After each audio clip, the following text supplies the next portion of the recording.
Watching Pressbox, presented by Roper Kia, Bob's Appliance Center, Missouri Southern State University, and Girard Medical Center.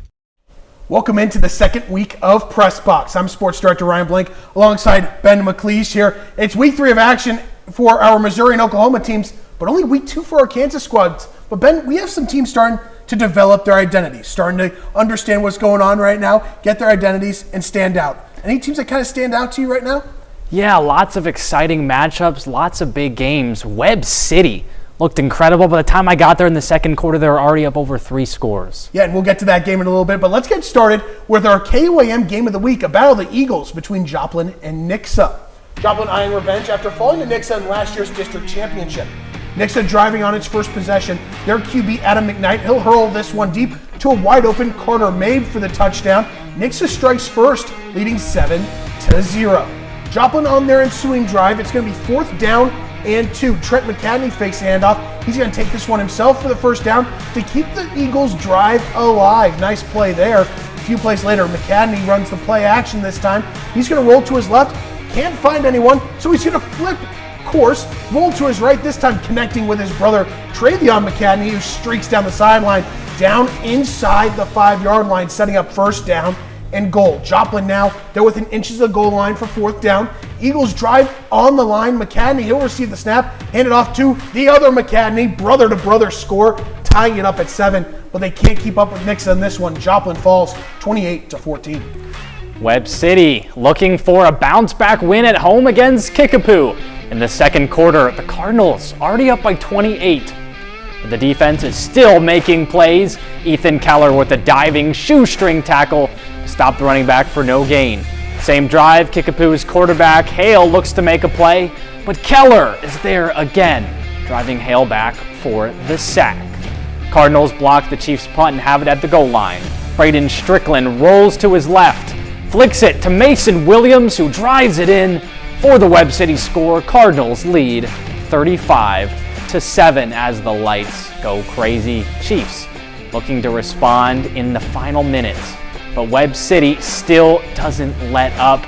On the rushing attempts, 3 Cardinals are there for the tackle, and the Kickapoo drive stalls out as Webb City takes care of business, blowing out the Chiefs 49-21.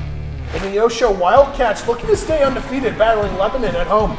Neosho working on a great opening drive. Blaine Patterson with a keeper here, breaking a couple tackles, finally getting pushed out at the Lebanon 13-yard line. A few plays later, Patterson doing it again. He's going to find his man Kamon Roan in the end zone. Neosho up 7-zip early on in the first. Lebanon would punt. Neosho again on offense. Patterson going deep down the sideline here, trying to find Lincoln Howard, but nice coverage by the defense, who would knock it away. 3 plays later, Patterson, he's going to fake the pass, handing off to Kamon's brother, Keyshawn Roan, and this would be an easy find as he waltzes his way to find Pater. 14-0 Wildcats at this point as they run wild in this one, defeating Lebanon 47-17. Well, it's a battle of 2-0 squads in Seneca as the Indians welcome in Nevada. We pick this one up in the third. Seneca up 27-13, and Kellen Braden drops back and finds Drew Miller taken down at the Seneca 20. Next play, John Michael Collins with the handoff, running up the middle, missing 2 Seneca defender tackles, eventually finding the end zone. Nevada would go for 2, passing toward the end zone, but would be just out of the hands of Collins. Seneca up 27-19. Seneca now with the ball after a nice drive down at the Nevada 2-yard line. Brody Probert hands off to Roman Miller, diving across the line. Seneca up 34-19 in the third. Seneca students showing their enthusiasm. Nevada now with the ball.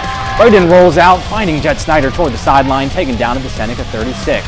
Tigers down close to the end zone. Braden fakes the handoff, rolls out, finds Sean Simmons in the end zone. 6 more for Nevada.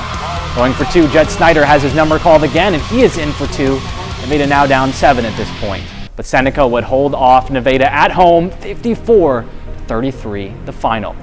Those were some great matchups that we had throughout Missouri to open the show, but Ben, we still have a lot more to get to coming up, including a rivalry renewed between Colgan and Frontenac. So make sure to stay tuned for after the break. But first, a look at some scores from across the region.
Welcome back to Press Box. Week 3 of Missouri high school football did not disappoint. High-profile games across the Show Me State. But let's shift our focus to Kansas, with teams looking to build off their opening week performances. Two of those teams, Colgan and Frontenac, as the two teams clash at Hutchinson Field. Raiders defeated the Panthers big at home last year. Colgan ready for revenge in this one.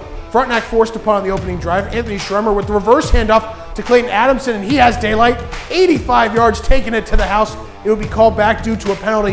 One of 3 touchdowns scored by Adamson that would be called back due to penalties. But the Panthers would score on that drive. Joe Lomchek nails this field goal to make it 3-0 Colgan. Second quarter, Raiders on offense. Brogan Smith can't handle the snap. Jamie Hamilton falls on it for the Panthers, and he is fired up, setting up his offense deep in enemy territory. Ensuing drive, 4th and goal. Karsten Simmons takes it in himself on the QB sneak for the touchdown. Colgan extends their lead to 10-0, and he's fired up as well. Final man of the half, 3rd down and long for Frontenac. Smith loads up the deep ball, connecting with Caden Mirando, setting up 1st and goal in the final seconds. On the final play of the half, Smith fakes the pitch, calling his own number, finding room on the outside, and diving in for the score. This one goes to the break, 10-7. Panthers, though, go on the prowl, defeating Frontenac 29-13. Fort Scott taking on Parsons in their home opener at Prairie Field. It was a defensive battle early on. Parsons quarterback Andrew Hauk pass is incomplete on 4th down. The Tigers' Gavin Miles making the deflection. Fort Scott turns on 3rd down, and quarterback Caden Cannon just misses his intended receiver Aiden Morgan as Parsons' Bryant Schultz just misses the pick. The Tigers shank the punt on the next play for 15 yards, putting Parsons in Fort Scott territory. 2 plays later, Hauk drops back and throws over the middle to Chandler Henson. Henson uses his speed to outrun the Tigers for a 48-yard touchdown. The Parsons leading in the second quarter. Henson takes the handoff at the 44-yard line of Fort Scott and races down to the 7-yard line. But hold the phone. The Tigers defense makes a solid stand on first, backed up against their end zone. And the next play, Hauk throws over to the right flat to Shai Kennedy for Parsons' 2nd score. Parsons holds off Fort Scott in the final to win 25-22. Riverton also playing in their home opener, battling the Girard Trojans. We picked this game up in the second quarter after a Rams touchdown. Girard's senior running back Lamont Love takes a handoff and goes right around the end for a monster run, just gashing the Rams defense. Girard's now set up in the red zone. Very next play for Girard, and they reward their senior back by giving it back to him, and he'll take it in for the easy touchdown. Girard extends their lead 14-6. Riverton gets a great punt to pin Girard back. On 2nd down, it's Riverton's junior defensive back, Aiden Witherspoon, making a great play on the ball to force the incompletion here. Then on 3rd down, Girard, they're going to try a little swing pass, but the Riverton defense, they're not fooled. They're ready for it. Linebacker Noah Parker is there first to get the ball carrier and tackle him for a huge loss to force a punt. Riverton takes over close to midfield, tries to put a drive together at the end of the half, but after a botched snap by the center, the Girard defense swarms the QB to end the half on a sack. But it's Girard who continues to roll in the second half as they win 26-6 over Riverton. Galena looking to shake off a Week 1 loss, hosting Columbus. Senior QB Chase Cottrell weaves through traffic and runs down the left side all the way down to the 16-yard line for a big gain to get into the red zone on 1st down. A couple of plays later for Galena, on 4th down, the Columbus defense holds after some pressure from the right side, forces a hurried pass. Columbus takes over on downs. After a 3-and-out for the Columbus offense, Galena has the ball inside their own 40, where Cottrell is pressured again by the Columbus defense and sacked by junior Jaden Luke. The very next play after the sack, Chase Cottrell throws a pass to Swade Dixon for the first touchdown of the game as Galena goes up 6-0 in the first. Columbus finally gets the running game going and drives all the way down to inside the 20, but on 3rd down, Columbus's Jet Tanner takes the handoff and fumbles the ball, and Galena recovers. The Bulldogs defend home field with a close win over the Titans, 20-13 the final. It still may be the early stages of the season in Kansas, but some teams, they're starting to stand out. Coming up here on Press Box, we'll have the highlights from another week of action in Oklahoma, which included a cross-state matchup between Baxter Springs and Afton. But first, a look at some scores from around the region.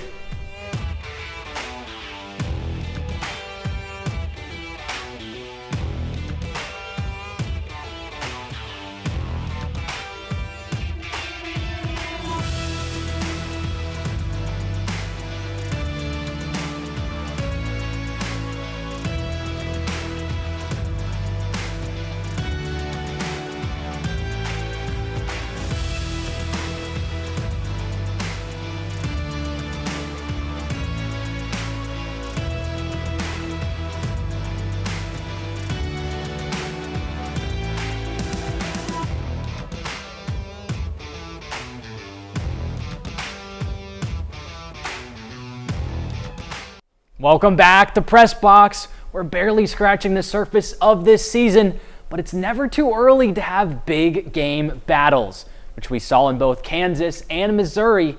But what about Oklahoma? Let's take a look at some of the action there, opening with Miami hosting the Hornets of Veneta.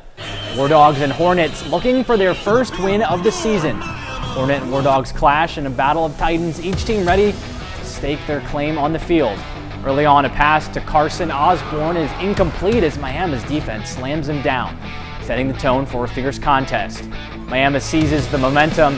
Hayden Cano launches a precise pass to Kendrick Cook, dances near the end zone. War Dogs strike first, lighting up the scoreboard.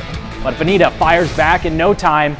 Isaiah Pogue snatches the receiving kick from Miami, bulldozing his way through defenders to the end zone. The score is tied and the heat is on. With the pressure mounting, Trevor Henry makes a spectacular catch. He battles fiercely to maintain possession, reigniting the War Dogs' drive and setting the stage for an epic showdown.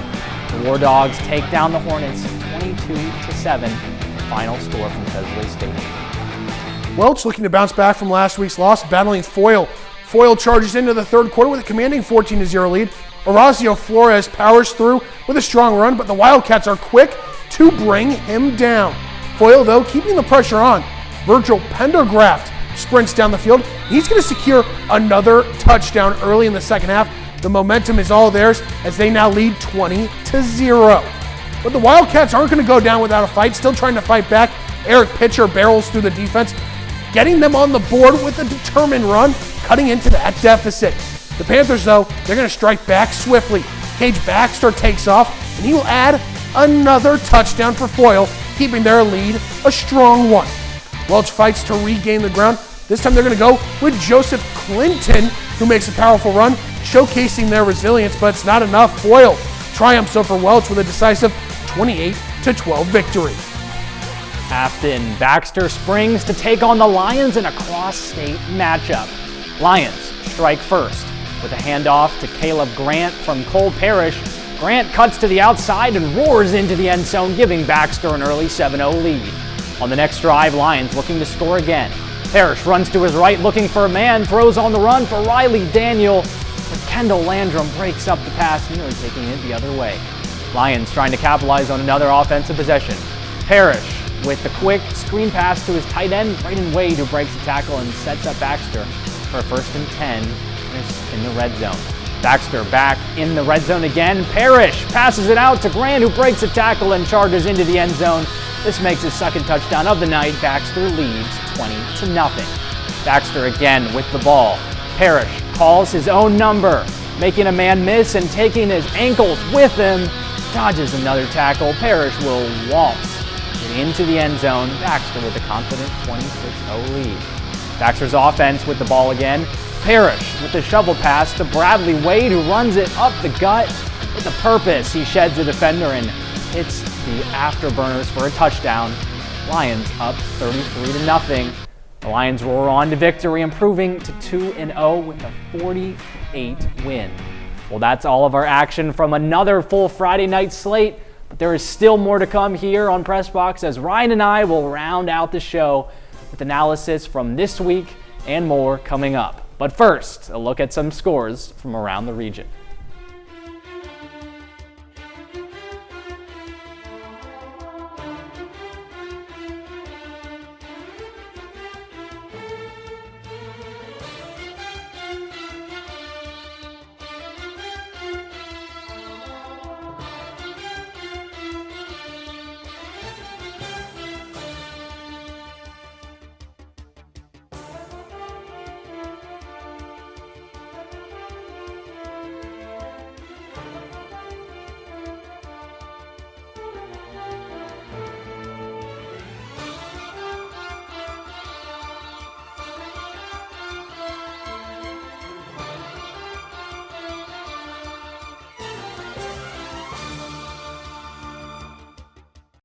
Welcome back to Press Box. We've run through 11 games from a jam-packed Friday night. But before we go, let's recap some of the top moments from the night and preview what lies ahead this weekend, beginning with our weekly takeaways. And Ben, go ahead and lead us off.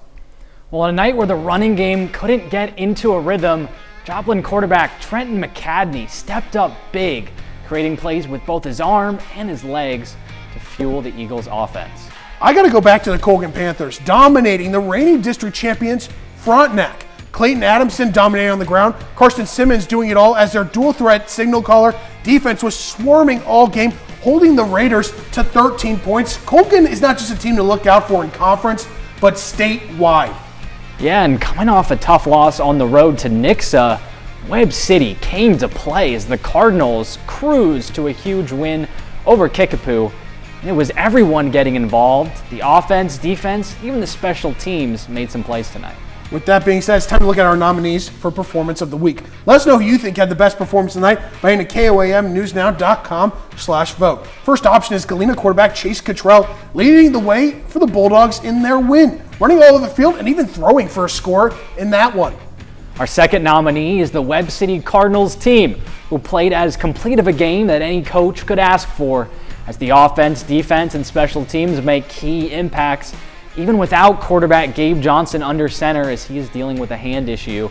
He still found the end zone as a running back. Our last nominee, Colgan Panthers. I don't know how you can't pick them. Back-to-back weeks with massive wins at home. After losing by 26 last year to Frontenac, the Panthers get some revenge with a huge win. Well, looking ahead to next week, the Pittsburgh Purple Dragons will be back in the Four States area for the first time this season on the road against Labette County. Pittsburgh looking to bounce back from a loss against Shawnee Mission South, while the Grizzlies look to stay undefeated. On the Missouri side, Nevada returns home to take on McDonald County. Tigers looking to bounce back with a win after falling to Seneca tonight, but it'll be a tough test as the Mustangs have started the season 3-0. And in Oklahoma, Fairland continues their tough road stretch to open the season on the road against Wyandotte. The Owls getting an extra week to prepare with a bye tonight. The Wyandotte has momentum with back-to-back victories to open 25. Pitt State's gauntlet to start the season continues tomorrow when they clash with third-ranked Grand Valley State in their home opener. Gorillas dropped their first two games on the road against number 1 Ferris State and top 20 Central Oklahoma. And as they enter their matchup against the Lakers, the focus is on starting fast after falling behind by multiple possessions in both games so far. Along with that fast start, the offense is eyeing improvements in the red zone, where PSU believes they've squandered too many opportunities. Despite the 0-2 start, head coach Tom Anthony praised his team's fight and ability to get back in games. Gorillas clash with the Lakers at Carney Smith Stadium tomorrow at 4. And the Missouri Southern Lions have an early bye week this year. The Lions are off to a 2-0 start this season for the first time in 12 years. To open up this season, MSSU has had back-to-back MIAA Players of the Week, with linebacker Zach Bergman winning Defensive Player of the Week in Week 1, and freshman quarterback Tillman Martin collecting Offensive Player of the Week after a big performance last Saturday. Here he rushes it into the end zone himself. Lions returning to action at home next week against Northwest Missouri State. Chiefs back in action on Sunday for a Super Bowl rematch against the Eagles. KC coming off a loss to the Chargers in Brazil, eager to bounce back. Good news on the injury front, though. After getting hurt on the opening drive against LA, Xavier Worthy practiced the last 2 days. And while he is listed as doubtful for Sunday's game, it appears the injury may not be as serious as the team feared. Expect a packed house at Arrowhead Stadium for the 2025 home opener. Kickoff Sunday at 3:25. And while we're talking pigskin, don't forget to enter for your chance to win some Kansas City Chiefs tickets. The Arvest Pigskin Sweepstakes is going on now through September 28th. Scan the code for rules or head to KOAMnewsnow.com/pigskin. To enter, it's kind of like a game of hide and seek. Seek out the Arvest helmet in our pigskin preview, click it, and enter. The tickets are for the Chiefs versus Raider game on October 19th. That'll do it for week 2 of Press Box. Great matchups at the 4 states tonight. Ben, we had some great games. I cannot wait for next week. Thank you for tuning in to Press Box. We'll see you same time, same place next week.